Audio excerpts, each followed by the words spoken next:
Continuando então, pessoal, a tratar dos direitos fundamentais, cumpre-nos agora trazer uma classificação deles, tá? E a classificação que nós nos reportamos é a classificação do José Afonso da Silva, né?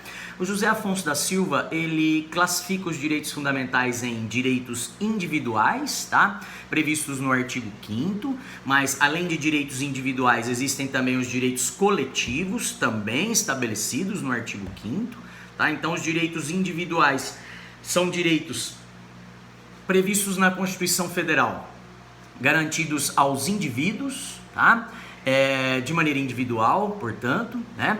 Os direitos fundamentais coletivos, né? São aqueles direitos que são garantidos a uma coletividade de pessoas, como, por exemplo, o direito dos idosos, o direito das crianças e adolescentes, os direitos dos trabalhadores, né? Os direitos dos presidiários ou das presidiárias, né? Ou seja, todos aqueles indivíduos que se enquadram nessa categoria de pessoas, tá?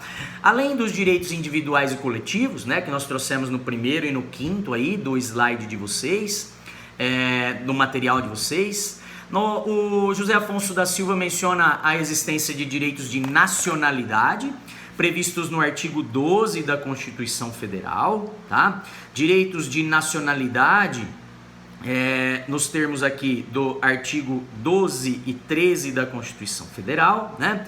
Direitos ligados ali à condição de brasileiro nato, como, por exemplo, direito a concorrer a cargos privativos de brasileiro nato, como cargo de presidente da República, cargo de presidente da Câmara dos Deputados, cargo de presidente do Senado, né? Bem como de ministro do STF, também titular de carreira diplomática ou de oficial das Forças Armadas, ou também o cargo de ministro de Estado da Defesa, tá?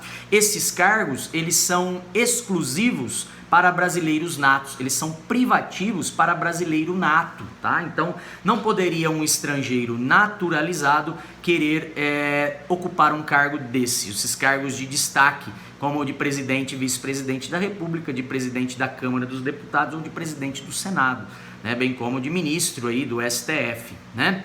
Então, esses são direitos ligados à nacionalidade, tá?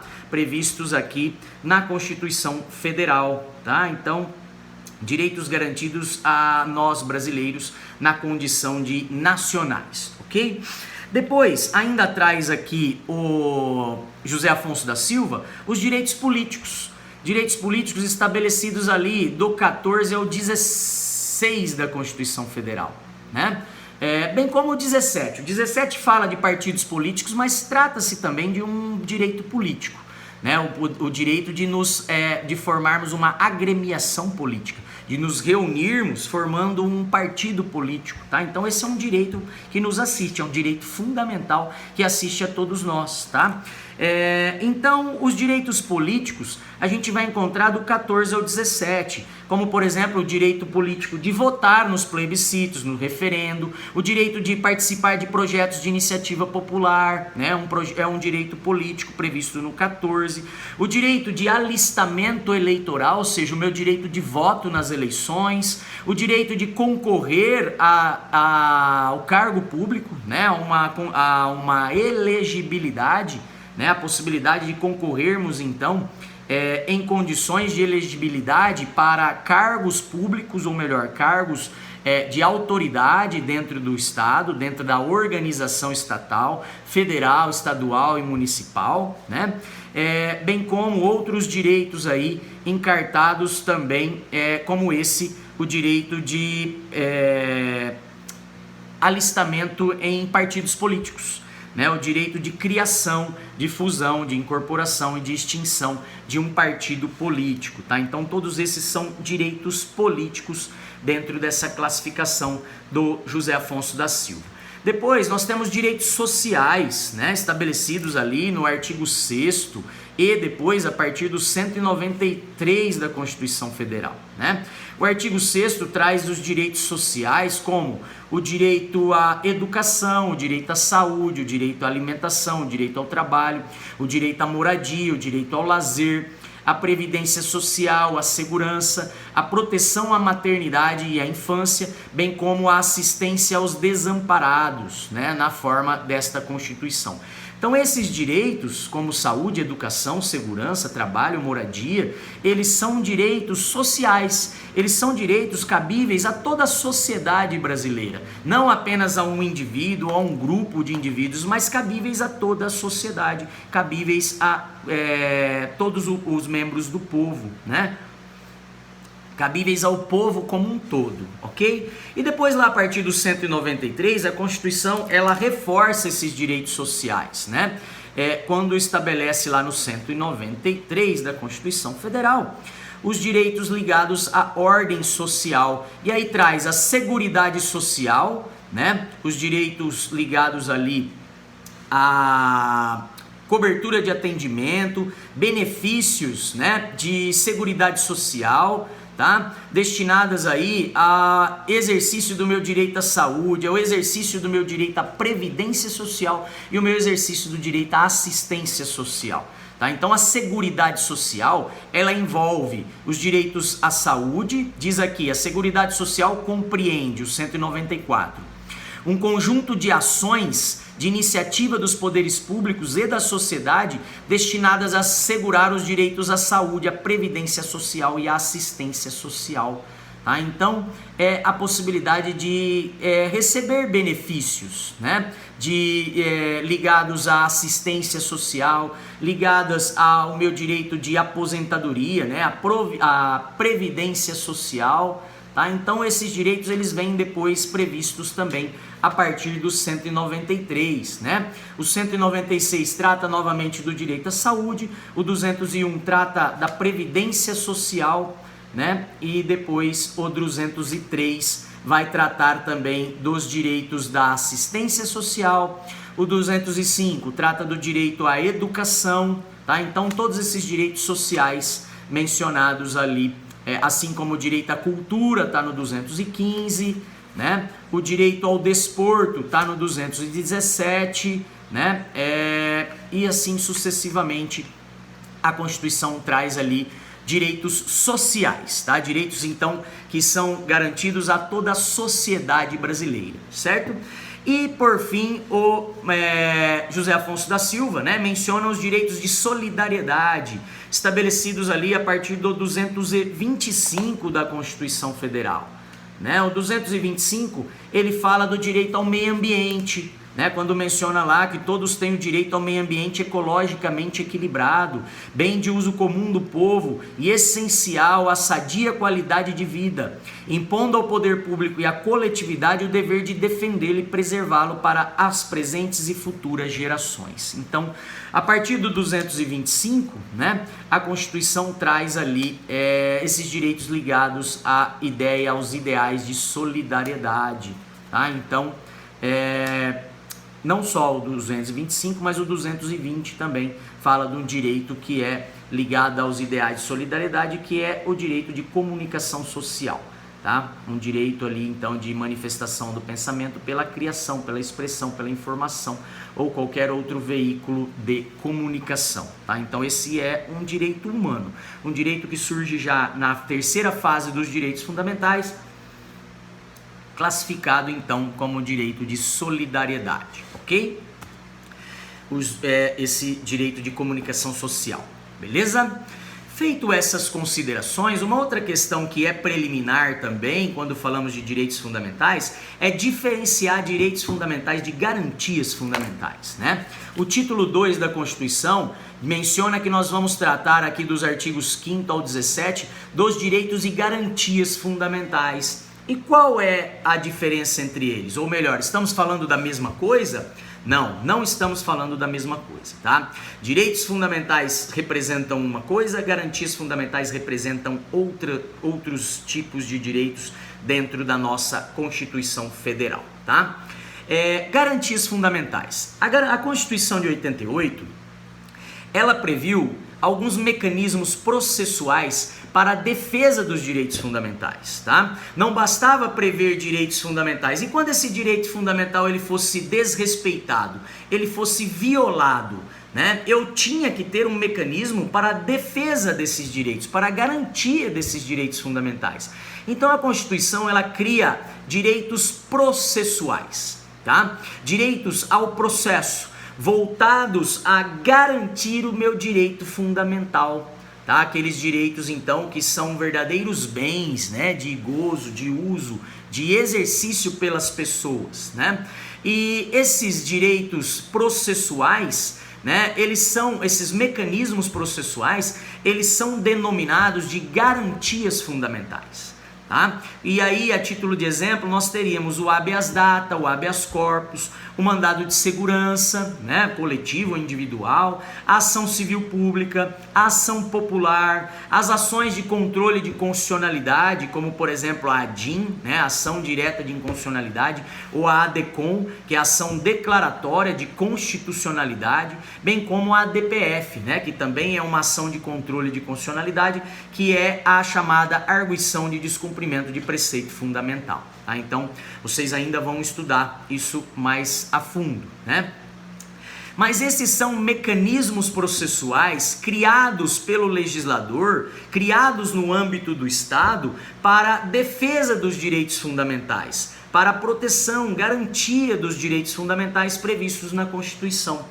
Então, quando nós falamos de uma ofensa ao meu direito de liberdade de locomoção, ao meu direito de ir e vir, esse direito fundamental, ele é protegido por uma garantia fundamental que é o habeas corpus.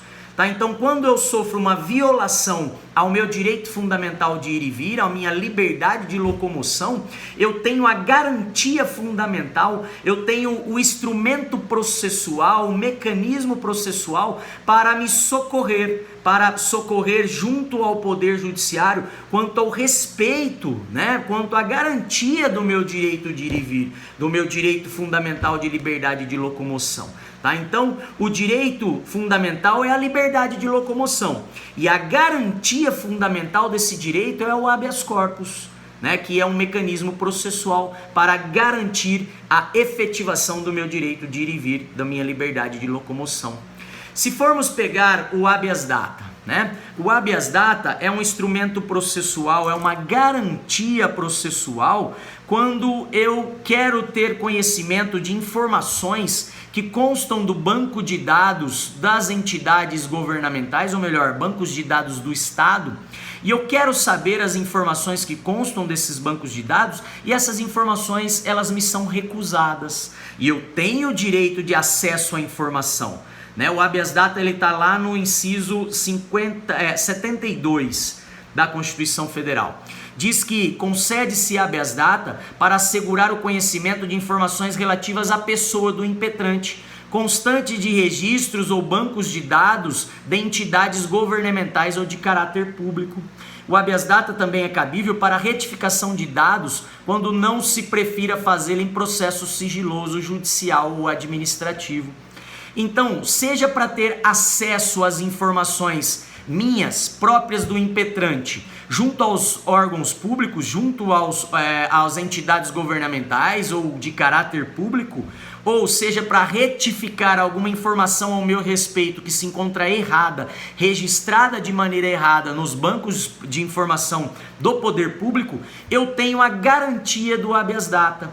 Porque eu posso buscar o acesso à informação, é um direito fundamental. Mas se esse acesso, essa informação, ela me for recusada, o legislador então me previu uma garantia fundamental. Ele previu um instrumento processual, que é o habeas data, para que eu possa então ter acesso àquelas informações ao meu respeito que se encontram em bancos de dados públicos. Tá? Então, há uma diferença entre direito e garantia fundamental.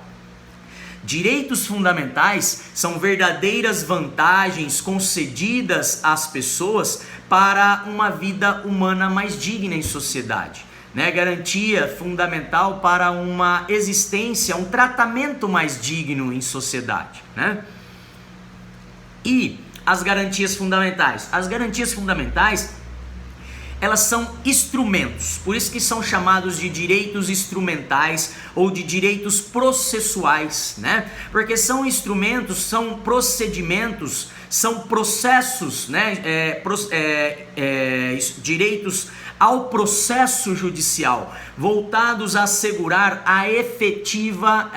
o efetivo exercício dos direitos fundamentais, garantir a efetivação, a garantia plena dos direitos fundamentais. Tá? Então, não bastava prever direitos fundamentais, precisa-se criar mecanismos processuais para que, quando esse direito não é respeitado, eu possa recorrer ao Poder Judiciário por meio de um processo, fazendo valer o direito fundamental estabelecido na Constituição Federal. Tá? Então, as garantias fundamentais, elas são esses mecanismos processuais oferecidos pelo Estado para o reconhecimento, para a garantia, para a efetivação dos direitos fundamentais das pessoas humanas. Tá?